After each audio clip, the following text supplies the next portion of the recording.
የተከበራችሁ ተመልካቾቻችን የተመለከታችሁ የምትገኙ ወላይታ ዞን በዳሞት ጋሌ ወረዳ የተገነባ የሚገኘውን የተንጠልጣይ ድልድይ ያለበትን ደረጃ ነው ማለት ነው። ይሄኛው በዩሮፕ ገንዘብ እየተሰራ ያለው ሲሆን ሁለት ማህበረሰቦችን ሁለት ወረዳዎችን የሚያገናኝ ይሆናል። ዱጉና ፋንጎና ዳሞት ጋሌ ወረዳውን ሁለቱን አብረው የሚያገናኝ ይሄ ድልድይ በሚገርም ሁኔታ በመገንባት ላይ ይገኛል። ይሄ የምትመለከቱት ይኸውት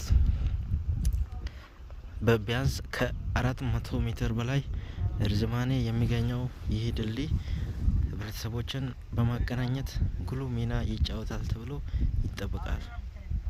ዛሬ እዚህ አካባቢ ላይ የሚገኘው ተራራማ ቦታ ይኸው በሚገርም ሁኔታ ስራዎቹ እየተሰሩ ያሉበት ሁኔታ ነው ያለው። ይህ ቦታ ቢያንስ በዩሮፕ ገንዘብ ከብዙ ሚሊዮን ብር በላይ ወጥቶበት እየተሰራ ይገኛል።